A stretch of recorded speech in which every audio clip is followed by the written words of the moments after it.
From the scriptures that we have read, I have extracted the following points for our consideration this afternoon. Aware that many of us here are not married yet, this might be more for your education and clarification of certain realities in which some of your own relatives may be involved. That may seem contrary to what Scripture teaches. The points that I have extracted are the following. A, the greatness and glory of being human. B, relationship of spirituality and sexuality. C, relationship between men and women. D, marriage as a creation mandate.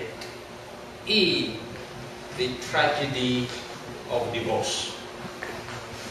These are the points that I have extracted from the scriptures that we have read, and I will briefly consider each one of them. Psalm 8 that we read responsively starts with the exaltedness of God's name. Indeed, it speaks about how great is God's name, especially in all the things, or seen in all the things that God has created. It's a message that we also find in Psalm 19. The heavens declare the glory of God. In other words, creation itself conveys to us the greatness of the Creator. And God therefore is presented before us as a being who is over and above all creation, and yet involved in that creation, manifests himself, the divine self, in and through what God has created. So nature is used to manifest who God is. God is not embedded in nature, he's not part of nature, he's over and above and the source of nature, and yet God is at work within nature itself, within creation itself. While God is great, yet it is through the simple and seemingly insignificant things that we encounter His power, His presence, and His manifestation. The psalm says, "By the mouth of infants and babies you have made your presence known to confront your enemies." Very often, as human beings, we confront other people by showing our power. But it seems as if God confronts people, His enemies, by the very weak things of life. Infants, babies. And yet, a lot of parents will testify that a baby is a wonderful miracle. And just to see that life grow and develop, it's a testimony to the greatness of the Creator. Indeed, when Moses wanted to see God, God said, I will allow you to see me, but you won't see my face. You only see my heart. And the first thing that comes is a whirlwind. And God was not in the work. The second thing was the earthquake. God was not in the earthquake. But the third point, Moses heard a still small voice. And there the presence of God. The Lord, loving, kind, and merciful, forgiving. This is the way God announced. Small, still voice. In the things that seem insignificant,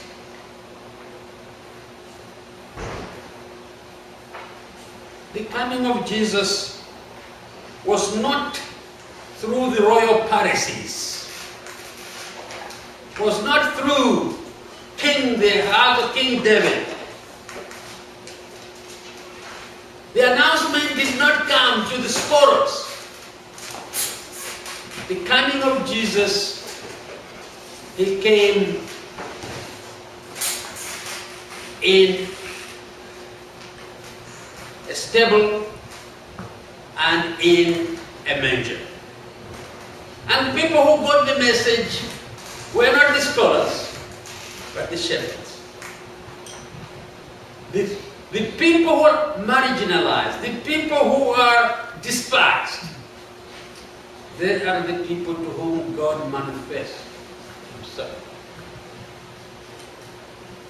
We have to encounter God in the small things of life. If we cannot see God in the small things of life, even if there was a huge miracle, it will not impress us at all.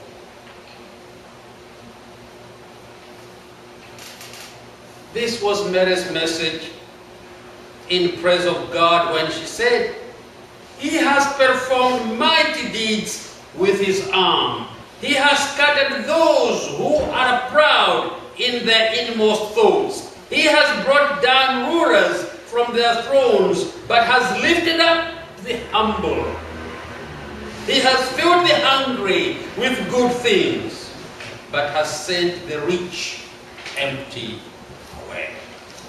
Or has sent the rich away empty. God's ways seem to be from the opposite side. From the opposite side. And so, however, then the psalmist tends to think about God's creative work.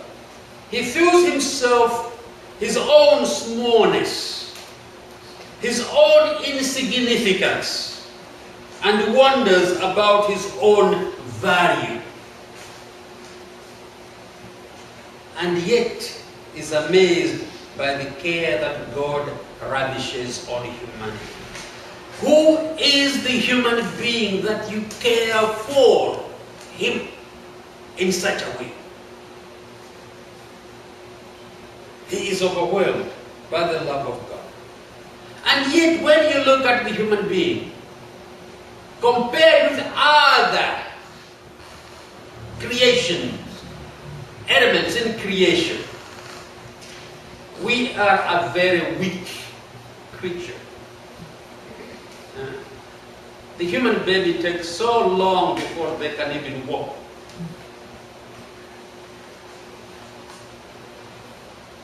A cow, it's just a matter of hours.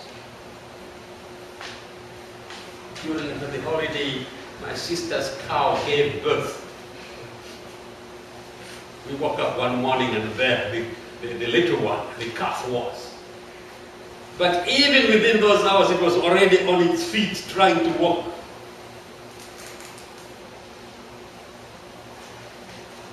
The human being, as far as strength is concerned, we are the weakest. Compared to an elephant. let alone the elephant, but just the elephant's leg itself. It's overwhelming. And a lot of human beings have been stamped upon and killed. When we look at the forces of nature, floods, the typhoons, the earthquakes, we are very vulnerable people. As far as the creation of God, there are things that are much greater, much more powerful than we are. That's why the psalmist was saying, who is the human being that you're so concerned about? We are nothing. And yet out of this nothing, the psalmist says, you have lifted the human being and made him only second to yourself, to rule over the things that you have made. God takes the simple, the small, the vulnerable, and through that, He manifests His power. He works and shows us who He is. All creation has been made available to human life and for human life and comfort. So He asked in disbelief, what is man that you are mindful of him? The Son of Man that you care for him. Humanity has been made a little lower than heavenly beings and been crowned with glory and honor. Humanity has been made to rule over all that God has created. God has put all these things under humanity's feet.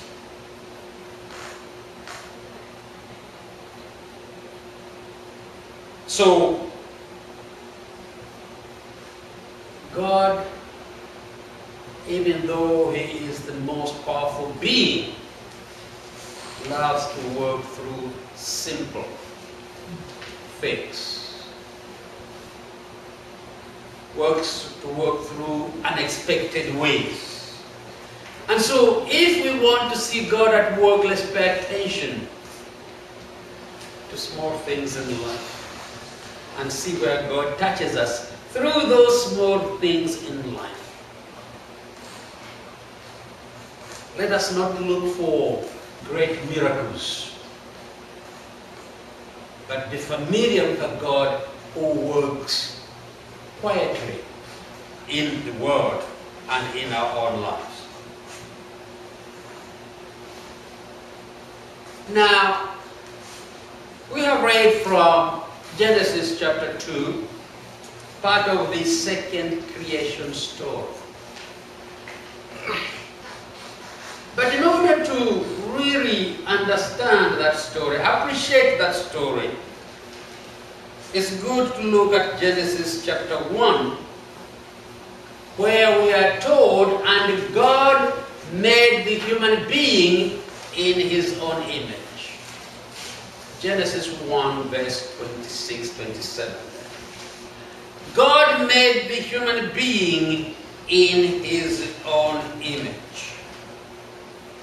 In the image of God, He made the human being.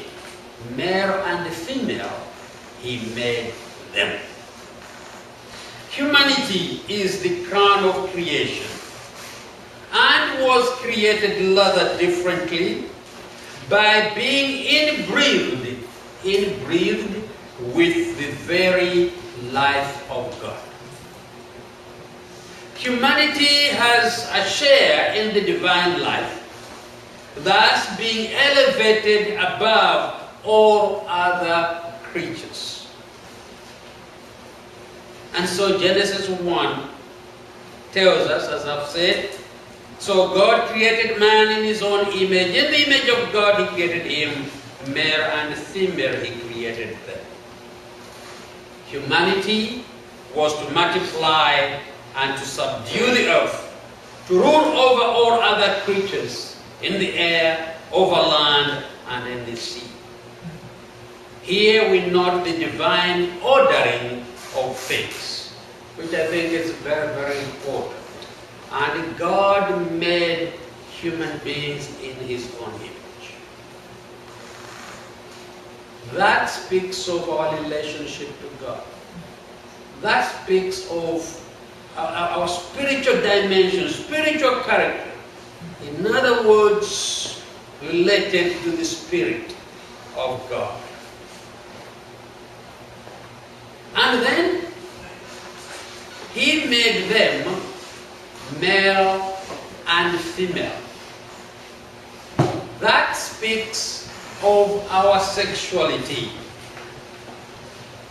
But what we notice is this, that our spirituality comes first and then followed by our sexuality.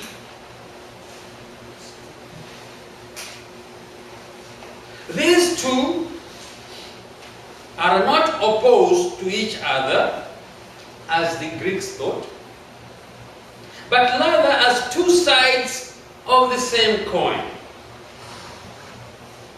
And they are very close. Spirituality, sexuality are two sides of the same coin.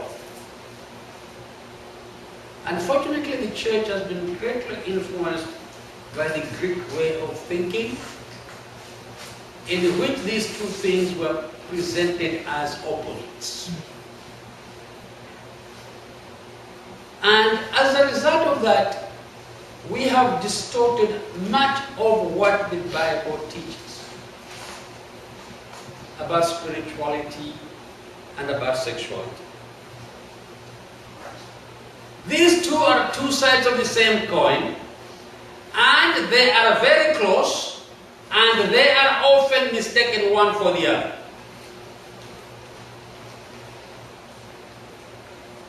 That's why it's important that we see the ordering that the Bible presents. Spirituality first, sexuality second. The proper understanding of our sexuality can only be when we understand our spirituality.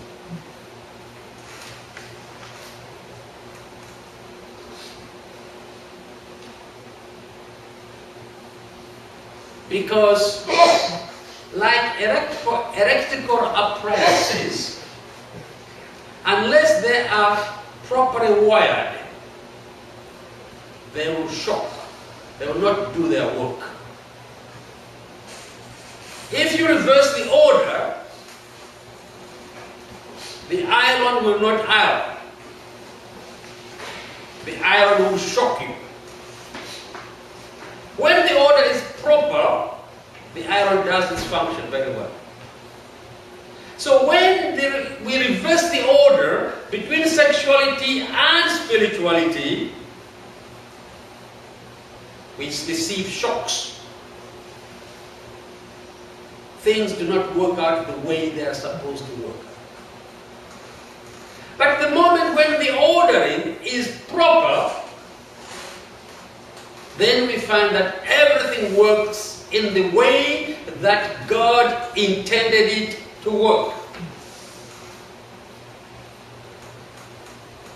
In the Bible, there are instances where we find among the Canaanite religion, there was what was called temple prostitution.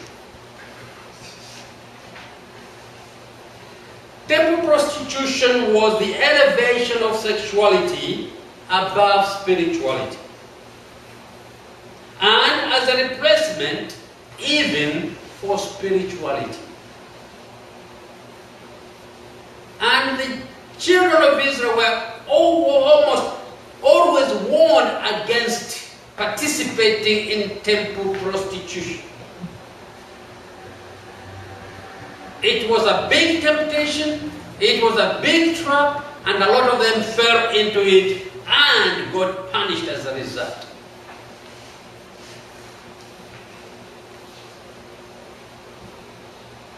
The other extreme was practiced in the early Christianity by ascetics in the monastic movement who rejected sexuality and treated it as demonic and promoted celibacy as the highest spirituality, the other extreme.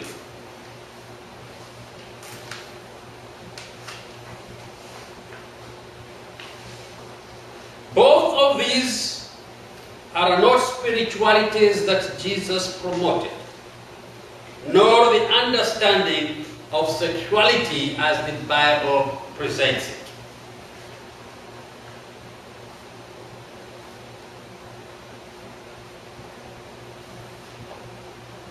And so what we have, therefore, is the fact that the second Genesis story tells us about the creation of the woman, and therefore what should be the relationship between men and women in the light of what God has said, as they are all made in the image of God.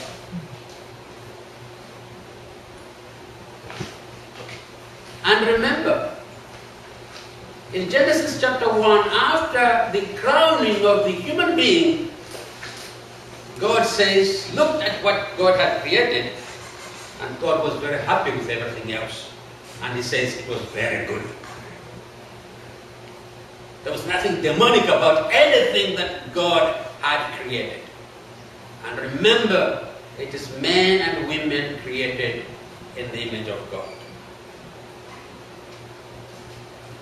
Now, Genesis chapter 2:18, the passage that we read, focuses on the initial relationship between men and women, both of whom were created in God's image. Genesis uses symbolic language in story 4. And Genesis is not a scientific book. Genesis really presents theology, but theology also in story 4. And it makes the story more interesting when you read what happened. Now, this particular story in chapter 2 has given preachers a lot of imagination with a view to capturing its real intent. Now, the following points may be noted. 1, the fact that the male species is alone and that it is not good for it to be alone. And it is actually God who notices the loneliness of the male species. So God determines to give it a counterpart. The second point is that man has authority to name, to define what things are to be. To name is to have authority, to give significance to something, to make something exist. What is not named does not exist. So here the human being is given the power to name the other things, to have authority over other creatures. Thirdly, the fact that no suitable helper was found for the male human being is repeated again in that passage. The level of existence and being for the human being is above the animals over which he has complete authority. And so the animals that are under him cannot be elevated to come to his own level to be a partner to this human being. You see, sometimes when people are doing experiments, they study animals, and very often they will say, you see, animals also have this kind of behavior. Therefore, if it appears in human beings, it's okay. Yeah, if you believe in things have evolved, then definitely it may be a residue of our animal nature a long time ago. But if you believe in an evolution which moves in spurts, in steps, and therefore it's not, when it moves from one level to another level, the new level is totally different from where it has come from, then definitely the human being is different from whatever other things, the line that he may have evolved through. So, here God repeats about this need. It's almost like God is very much concerned that this male is alone and needs a counterpart. Fourthly, then God does something new. He takes a rib from the male and forms a female counterpart. The male reacts upon waking up in an instinctive acknowledgement. This is now bone of my bones and flesh of my flesh. She shall be called woman, for she was taken out of man. Instinctively, he opens his eyes and sees this other being. This is at last bone of my bone, flesh of my flesh. This is another me. In other words,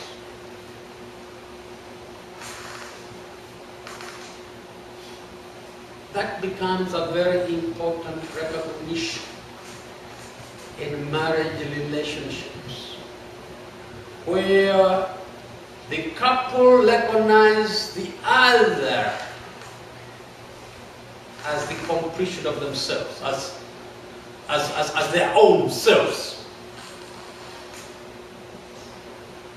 So there is a complementarity between the spouses, husband and wife. There's supposed to be that complementarity of belonging, of recognizing that they belong together. And therefore the caring that should be given to each other as a care for oneself.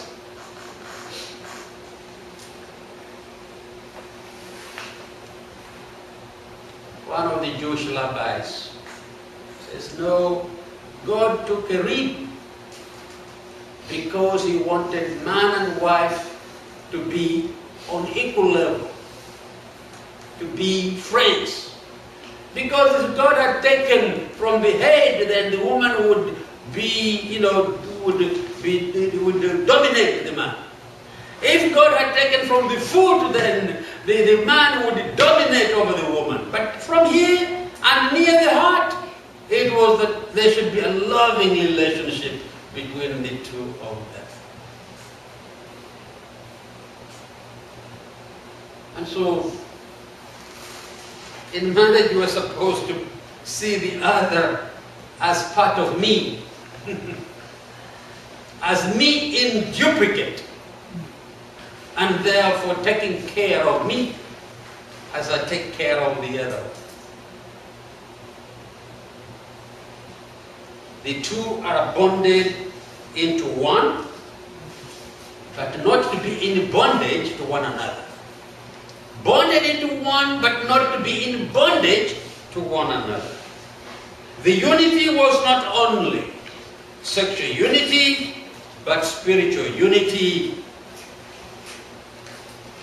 And finally, unity that results in a totally new human being. But you see, since they are made in the image of God, their unity is rooted in the life of God Himself. In the life of God Himself. So, it says, because of this, a man leaves his father and mother and is joined to his wife, and the two become one. So that becomes the creation mandate, in which both of them are very much involved. Marriage was not discovered by humanity, but is within the creation mandate for the purposes of filling the earth and subduing it. Just as God had created a garden for them, they too had the responsibility of making the world habitable and beautiful. Marriage was going to be the foundation for such a civilization. Human beings were not going to behave like animals without a moral foundation of mutual recognition and mutual support, but to follow after God's design and mandate. This means that proper use of our sexuality in relation to our spirituality forms the moral foundation for a civilization that is pleasing to God. Our spiritual, sexuality leads to marriage, and marriages to families, and families to communities, and then to nations, and to global humanity. The destruction of this foundation has serious consequences for our communal living. And then a tragedy occurs, to which a problem to which the Pharisees refer when they come to Jesus, the problem of divorce. Divorce was a controversial issue during the time of Jesus. The Pharisees were bent on finding some fault with Jesus, and so they kept bringing to him different controversial subjects into which they could trap him. One of such subjects was that of divorce. Moses permitted divorce, and that permission was abused by many men who divorced women for flimsy excuses. It seemed as if the permission was much more important than the initial design for marriage. So Jesus explains Moses' permission was based on the hardness of heart. Moses permitted you because of the hardness of heart. The good news we have read, because your hearts are hard. That's why Moses permitted separation, permitted that divorce can take place. And so, as long as hardness of heart continues, divorce will continue to happen. Therefore, Jesus takes us back to the basics and original intention for marriage: a permanent union.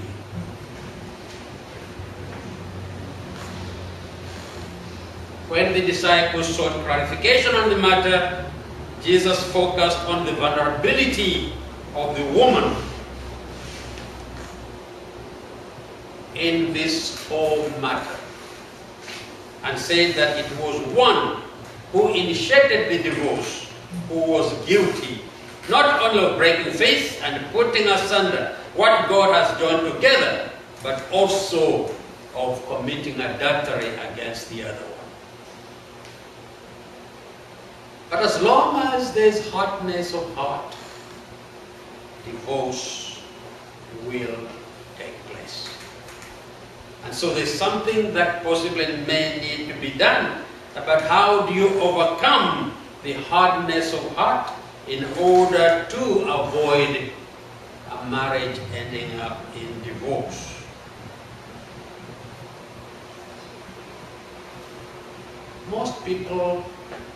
I don't think most people marry in order to divorce.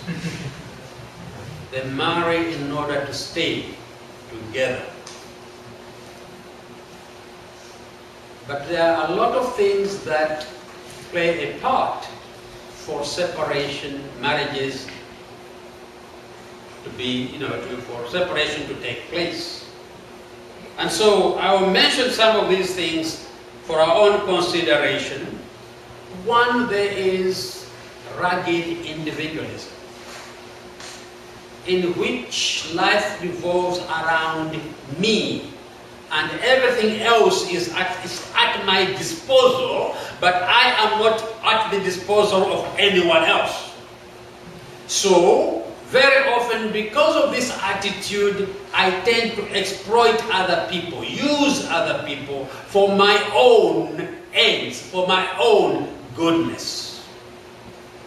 Rugged individuals. 2, being inadequately prepared for marriage. There are no marriage schools. And as soon as people come, we're in love, we want to get married, that's it.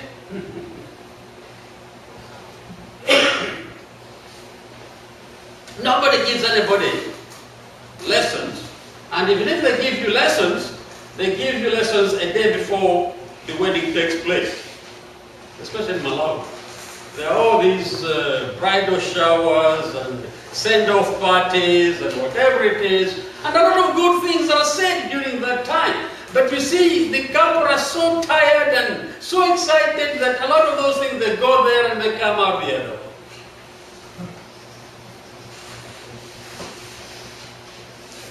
I think we need proper schools where people need to be taught so that they enter into marriage with their eyes wide open, knowing what happens there. And churches have not really helped people. We know how to marry people as churches, but we don't know how to follow them up as to how they are doing. Until things are on the rocks is when we come back and say, oh, this marriage is breaking apart. And it's too late, we cannot even help those people. I've always suggested that after a couple have been married, let them go away for 6 months and then come for counseling. And from their own experience, you ask them, yes, how have you found it? Where are the problems? And what is happening? How can we help you? You see? So you can help them make it, support them on the way. But very often, the churches forget about, once they got married, they forget. The next thing is when they come and say, well, we're separated. And things are so bad that the church cannot even help. And so the church simply says, no, we're not in the business of divorcing people, go to the courts. The government will do it. So, inadequate preparation for marriage. Thirdly, focus on sexuality and neglect of spirituality. Because even within the church, where these two things should be two sides of the same coin, we have inherited a theology, a morality, which separates the two. And so that in a lot of Christians, sexuality is almost like a permitted evil. Something that is permitted but it's not good enough. And I think the church is to blame for fostering that kind of understanding. We need to go back to the biblical teaching that these things were created by God and they are good and very good. And that they're two sides of the same coin and not opposites.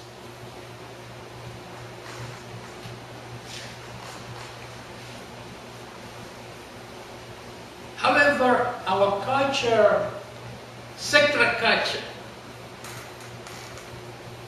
has focused so much on sex without any sense of morality whatsoever. And that militates against our understanding of these things, the balance between spirituality and sexuality. The fourth point is that there's a false dichotomy, as I've said, between sexuality and spirituality. Instead of these things working together, we have made them work in the opposite, because the church inherited some of the very negative Greek ways of thinking.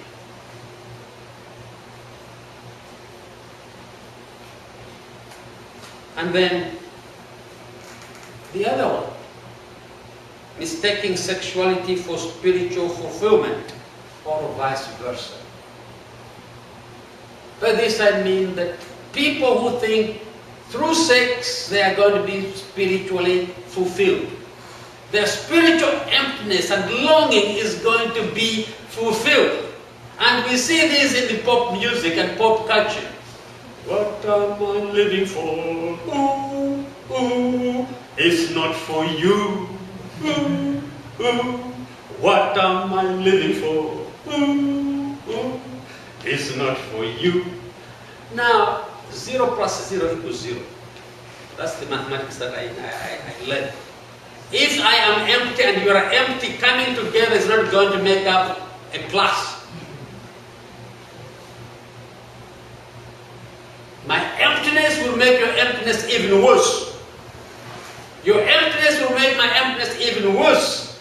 That's why people get married and within no time say, "Ah, I'm bored. I'm bored." Because life belongs to God and no human being can fulfill our spirituality. Only God can do that.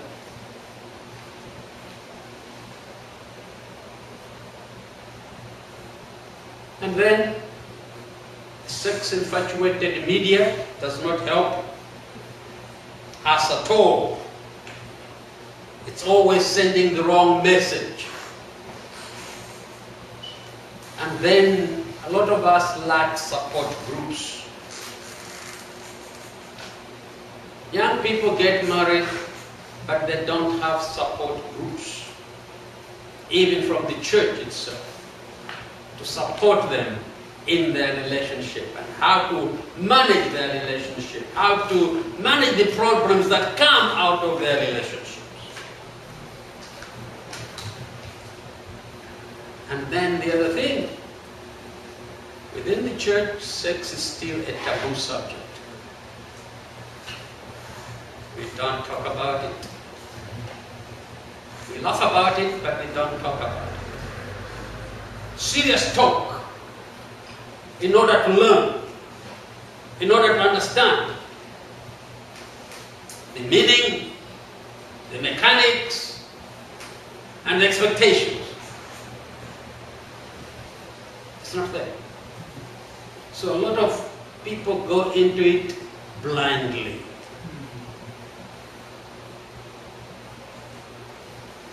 And then we have the career pursuits. Because of careers, they are pushing people apart, and sometimes they contribute towards the breakup of marriages. The money-centered instead of life-centered living. A lot of marriages break because of money. Fight over money.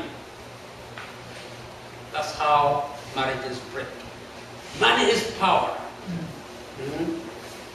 Whoever has more money has more power.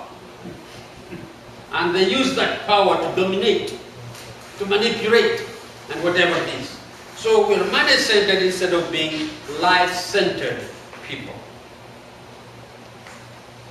And then there's the playboy or playgirl mentality in search of pleasure.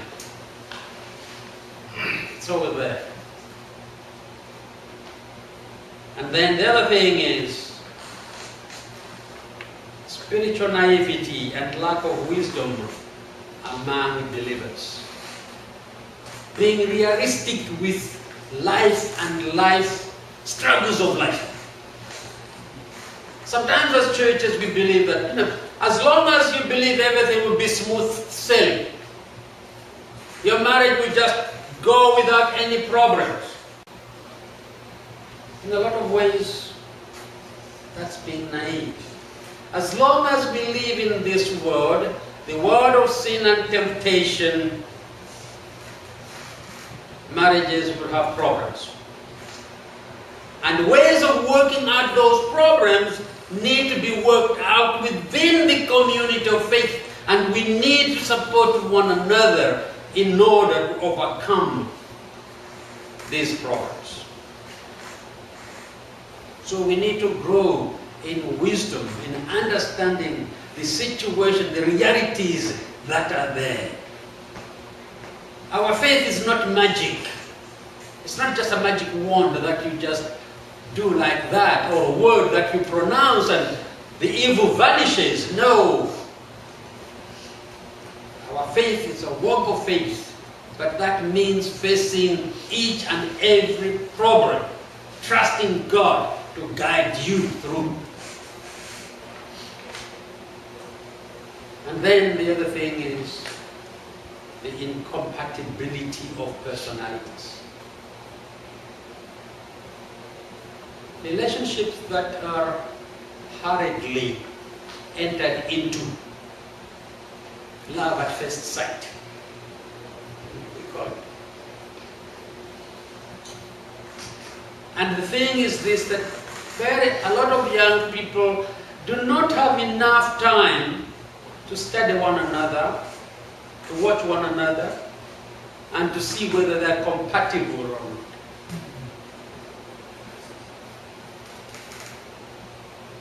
Life is rushing too fast for us in order to do that.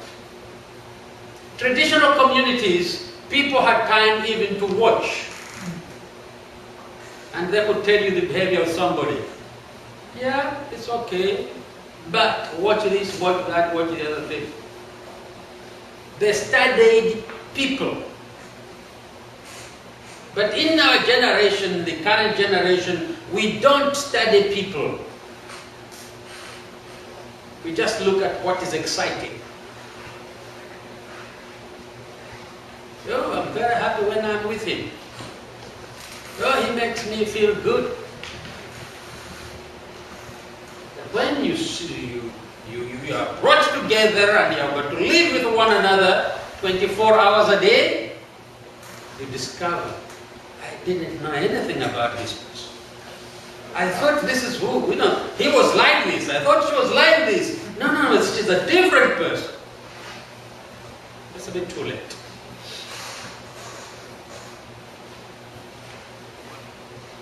On CNN, P.S. Morgan was interviewing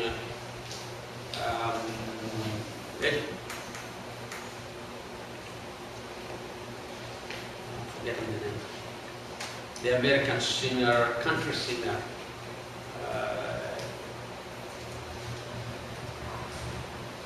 not Campbell, someone else. Now, he has been married 5 times, and he confessed, really, he was the one to blame. He didn't know how to handle those women whom he left. So, incompatibility of personalities and values. So all of these contribute to hardness of heart. And the solution is what the Apostle Paul possibly said. In Ephesians, he speaks about, and I pray that you, being rooted and established in love, may have power together with all the saints to grasp how wide and long and high and deep is the love of Christ, and to know this love that surpasses knowledge, that you may be filled to the measure of all the fullness of God. Our understanding of love has been too sentimental very often. And we need to understand it in the way that God has loved us.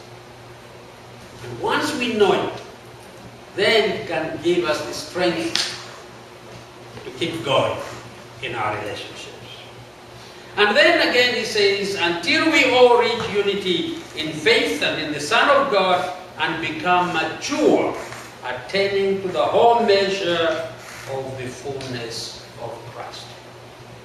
Growing, maturing, and with that maturity, understanding what we are called to do.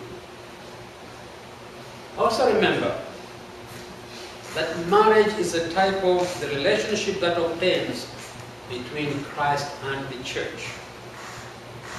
In Ephesians chapter 5, 25, 33, the Apostle Paul speaks of husbands, love your wives as Christ loved the church and gave himself up for her to make her holy and other things.